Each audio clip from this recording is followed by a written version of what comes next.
मुअज़्ज़ज़ हज़रात ते गैर मुअज़्ज़ज़ दोस्तों, अज मैं तुहाडे कोल बहुत वड्डी गल लैके आया हां। मैं वो बंदा आ जिहड़ा किसे दी भैन दा हूं तक बंदा नहीं बनिया। मेरा बड़ा जी करदा है कि जनाब मैं इस तरह अंग्रेजी बोला कि इंज लगे कि जिवें मैं लंदन दी सड़कां ते पैदा होया। लेकिन साहब नसीब होए गांडू ते की करेगा पांडू। ਉਹੀ ਗੱਲ है जनाब, किस्मत ने दगा दी। दगा भी इंज दी दी जिस तरह वाईफाई फ्री होए तो कोई पासवर्ड लाते दिल नहीं टुट जाता। ਉਹੀ हिसाब है। अंग्रेजी बोलन दा जी बड़ा करदा ही, पर बोले बंदा किस तरह। हाँ, साडे पिंड दे विच अंग्रेजी बोलन दा वाह जरिया हुंदा ही जनाब वलैती शर्टां जिन्हां ते अंग्रेजी नहीं लिखी दी हुंदी। बंदा एक जनाब दी शर्ट ते लिखदा आई एम डॉन है, ਉਹ ਤੇ ਜਨਾਬ ਸਮਝਦਾ ਹੈ ਕਿ ਮੈਂ ਪੂਰੇ ਪਾਕਿਸਤਾਨ ਦਾ ਡੋਨ ਆ। ਮੈਂ ਕਿਹਾ ਚਲੋ ਅਸੀਂ ਵੀ ਕਿਹੋ ਜੀ ਸ਼ਰਟ ਲੈ ਲੈਨੇ ਆ। ਮੈਂ ਜਨਾਬ ਮਾਰਕੀਟ ਗਿਆ ਆ, ਉਥੋਂ ਸਭ ਤੋਂ ਸਸਤੀ ਸ਼ਰਟ ਨੂੰ ਹੱਥ ਪਾਇਆ ਤੇ ਉਹਦੇ ਤੇ ਲਿਖਦਾ ਸੀ ਨੋ ਗਰਲਫ੍ਰੈਂਡ ਨੋ ਟੈਨਸ਼ਨ। ਖੈਰ ਮੈਂ ਆਪਣੇ ਇੱਕ ਦਿਨ ਬੇਲੀ ਨੂੰ ਕਿਹਾ ਕਿ ਬਾਬਾ ਜੀ ਅੰਗਰੇਜ਼ੀ ਬੋਲਣੀ ਆ। ਉਹਨੇ ਮੈਨੂੰ ਸਲਾਹ ਦਿੱਤੀ, ਉਹਨੇ ਕਿਹਾ YouTube ਤੋਂ ਅੰਗਰੇਜ਼ੀ ਸਿੱਖ। ਮੈਂ ਜਨਾਬ ਇੱਕ ਕੋਰਸ ਲੈ ਲਿਆ, ਫਿਰ ਸਪੀਕ ਇੰਗਲਿਸ਼ ਇਨ 7 days।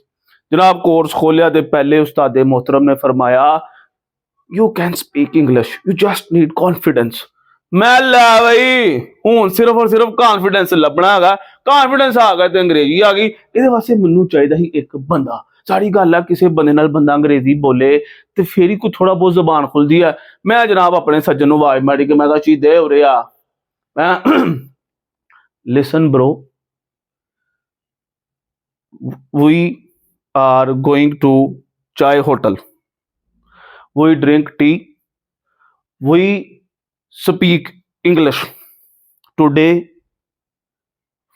full fluency। ਉਹਨੇ ਜਨਾਬ ਮੇਰੀ ਜਿਹੜੇ ਇਹ ਗੱਲ ਸੁਣੀ ਨਾ ਤੇ ਹੱਸਿਆ। ਉਹਨੇ ਕਿਹਾ ਬਾਬਾ ਤੈਨੂੰ ਪੰਜਾਬੀ ਸਹੀ ਬੋਲਣੀ ਨਹੀਂ ਆਉਂਦੀ, ਤੂੰ ਅੰਗਰੇਜ਼ੀ ਕੀ ਬੋਲ।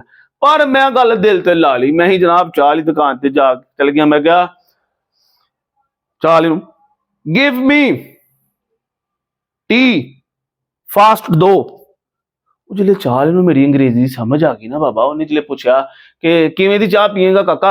मैं क्या कर लै बई जे चाह ਨੂੰ समझ आ गई है तो मतलब कि मैं ठीक बोलन डया। फिर मैं उन्होंने कहना है कि 2 चमचे चीनी ते थोड़ी गरम गरम चाह दे दे। मैं जिले उन्होंने कहा ना अपने प्यारे अंदाज नाल के with sugars 2 piece and little little heart heart. मैं कहा उस टाइम तो फिर जनाब सीना चौड़ा हो गया कि हैं अगे जनाब ये तो कुछ छोटी गल ही। असल इम्तिहान शुरू होया जिले जनाब तुहाडा वीर 11वीं च होया ते प्रिंसीपल दे सामने जाके बह गया। हुण प्रिंसीपल साहब ने सवाल पूछा टेल मी अबाउट योरसेल्फ। मैं लै भी इस सवाल का हुण जवाब देना ही पैना। मैं फिर तुहाडा वीर बह गया प्रिंसीपल दे सामने तो फिर जवाब दिता। जवाब बड़ा सुनने वाला ने कहा my self Arsalan Iqbal, I am from village, I have mother, I have father, I have four brothers। हाँ तो सजनों अंग्रेजी आए या ना आए टेंशन नहीं लेनी, बस अपना कॉन्फिडेंस हाई रखना है तो कभी किसी को शक नहीं होने देना कि सानू नहीं आता। हमेशा यहो जिहा एक जनाब रवैया एटीट्यूड रखना कि बाबा सानू हर शै ही आती है। खुश रवो, आबाद रवो ते समझ गए हो ना। आहो।